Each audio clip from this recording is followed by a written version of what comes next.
Assalamualaikum warahmatullahi wabarakatuh. Selamat bertemu kembali adik-adikku mahasiswa program studi pendidikan luar biasa Universitas PGRI Yogyakarta. Pada kesempatan ini akan saya sampaikan beberapa informasi terpenting sehubungan dengan akan dilaksanakannya ujian akhir semester, khususnya mata kuliah anak berbakat. Namun sebelumnya saya doakan mudah-mudahan saudara-saudara mahasiswa senantiasa dalam keadaan sehat walafiat. Beberapa waktu yang lalu sudah saya sampaikan beberapa tugas hubungan dengan mata kuliah anak berbakat. Maka pada kesempatan ini akan saya sampaikan beberapa materi yang hubungannya dengan materi persiapan ujian akhir semester. Oleh karena itu, apa yang saya sampaikan secara garis besar nanti bisa saudara dalami di dalam materi yang sudah saya berikan beberapa waktu yang lalu. Kalau kita bicara tentang anak berbakat, berarti tidak lepas dari keberadaan kemampuan seseorang. Karena pada hakikatnya manusia itu potensi berpikirnya digolongkan menjadi 3. Di bawah normal yang disebut subnormal, atau yang lazim disebut tunagrahita, lemah dalam berpikir, IQ-nya rendah. Lalu normal, dan yang ketiga adalah anak di atas normal atau supernormal, atau yang disebut anak berbakat. Kenapa anak berbakat perlu mendapatkan perhatian tersendiri?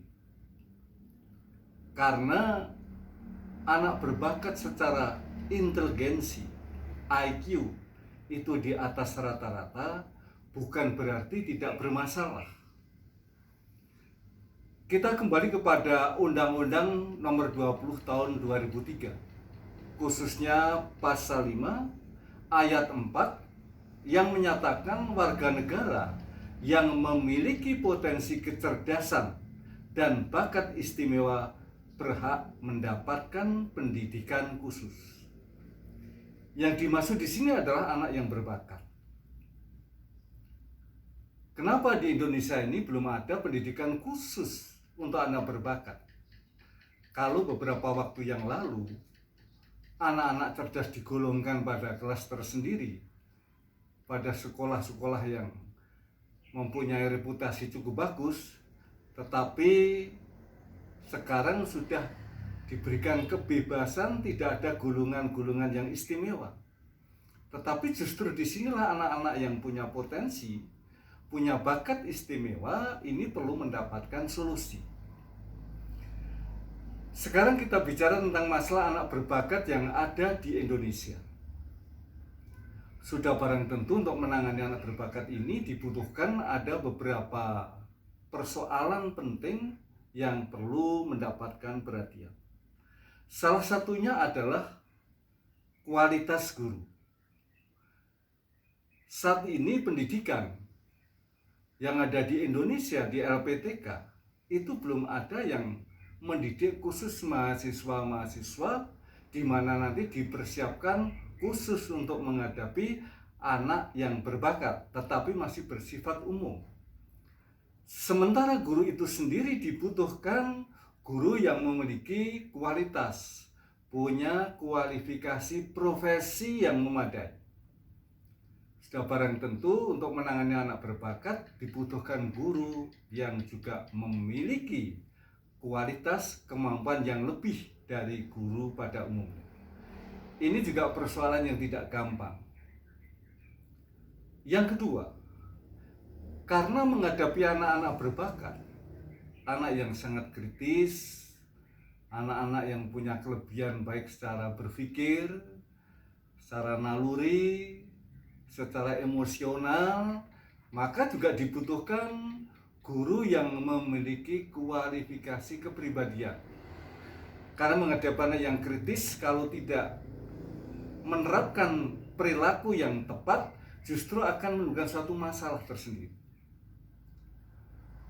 Juga bagaimana seorang guru yang memiliki interpersonal yang bagus, komunikasi yang baik, hubungan sosial yang baik, harus bisa memahami karakter anak-anak yang berbakat.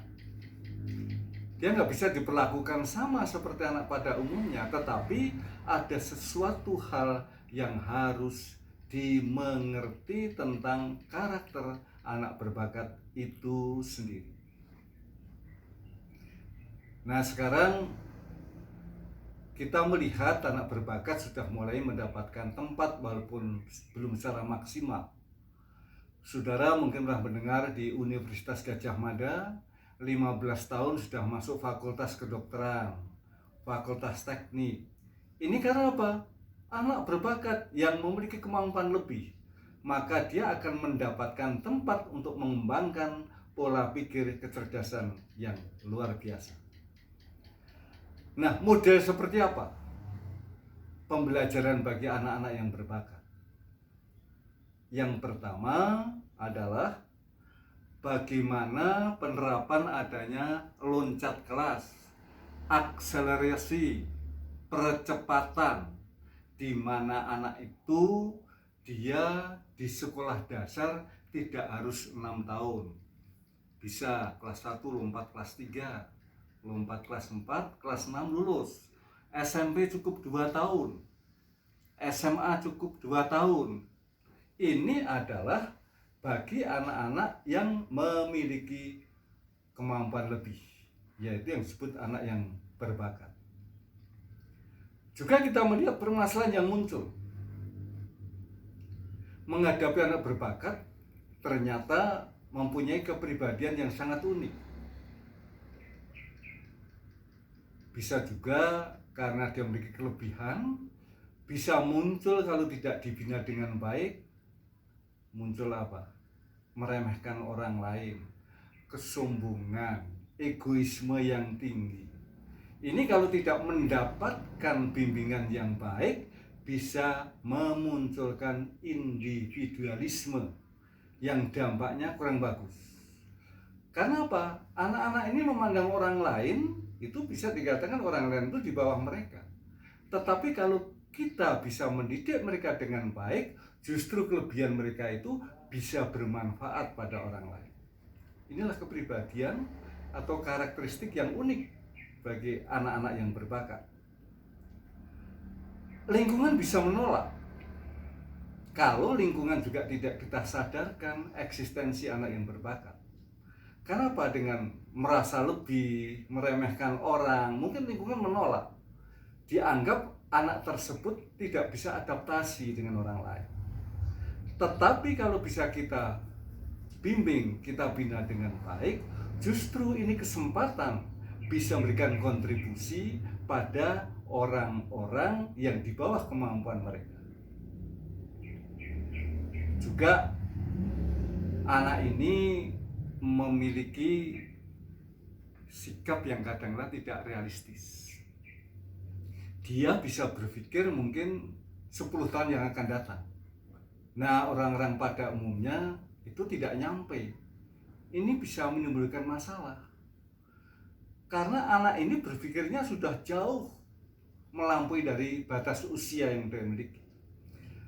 Mungkin saudara pernah saya terangkan imigran dari Hong Kong yang di Amerika Serikat itu IQ-nya berapa? 220. Jenius. IQ-nya sangat tinggi.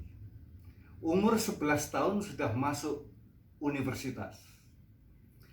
Di universitas itu dicoba oleh para profesor menggunakan IT, menggunakan komputer. Diberikan soal. Dalam waktu yang singkat dia bisa menjawab tepat dan benar. Tetapi di dalam penelitian itu bukan berarti tidak bermasalah. Di dalam mereka kuliah dengan teman sekelas selalu nomor 1. tetapi begitu dia keluar dari ruangan, dia tidak bisa adaptasi secara sosial dengan teman-teman kuliah karena secara usia jauh dibandingkan teman-teman di dalam kampus. Maka muncul lagi persoalan adalah persoalan adaptasi secara menyeluruh, secara sosial dengan orang pada umumnya. Juga di samping kurang realistis, kadangkala layanan pendidikan kurang sesuai. Anaknya sangat pandai, tapi karena sarana prasarana yang tidak memadai, bisa menimbulkan persoalan tersendiri. Bisa mengganggu temannya, mengerjakan matematika 10 soal, dia selesai 15 menit, temannya baru dapat separuh. Lalu apa aktivitasnya? Ya ganggu teman yang lain. Maka guru yang pintar dijadikan membantu guru untuk teman-temannya, ya. Tutor dengan teman-temannya, memberikan tutor teman-temannya, memberikan solusi pada temannya. Nah, ini juga diperlukan adanya sikap guru untuk mengantisipasi kenakalan anak itu. Dari persoalan di atas, tentu ada beberapa solusi yang perlu kita pikirkan. Di antaranya yang pertama, membuat batasan atau kriteria layanan. Ya, seperti apa untuk menangani anak itu? Batasannya seperti apa? Modelnya seperti apa? Ini harus dirumuskan. Dan juga yang tidak kalah pentingnya adalah bagaimana tentang mengubah kurikulum.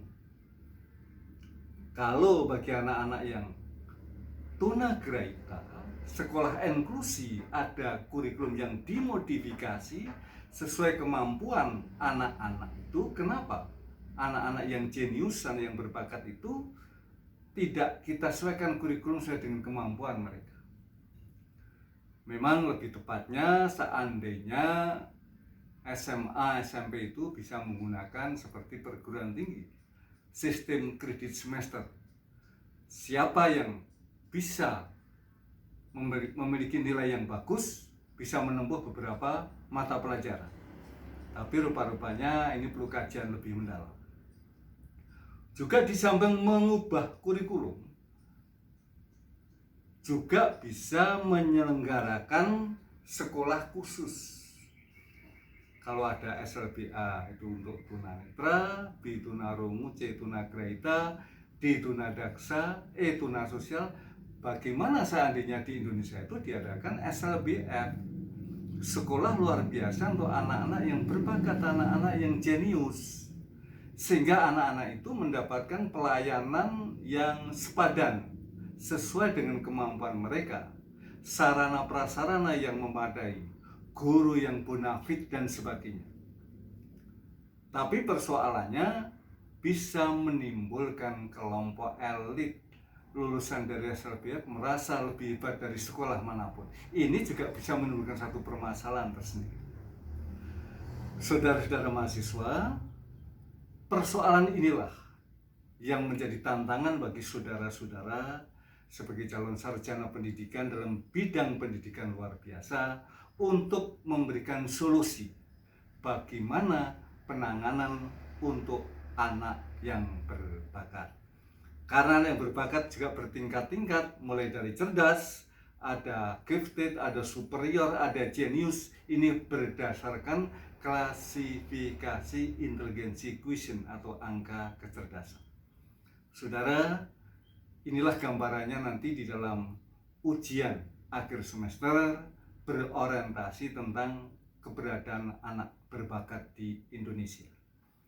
Dengan harapan saudara nanti dalam mengerjakan tugas itu boleh menyampaikan ide-ide, boleh menyampaikan gagasan-gagasan, tidak hanya textbook, tetapi justru saya minta bagaimana pendapat-pendapat saudara untuk mensikapi tentang anak berbakat yang ada di Indonesia saat ini. Demikian, mudah-mudahan apa yang saya sampaikan sekilas itu nanti bisa saudara dalami sesuai dengan materi yang sudah saya berikan. Selamat belajar, mudah-mudahan sukses selalu, dan nanti mendapatkan nilai yang maksimal dan ilmunya bermanfaat. Terima kasih. Assalamualaikum warahmatullahi wabarakatuh.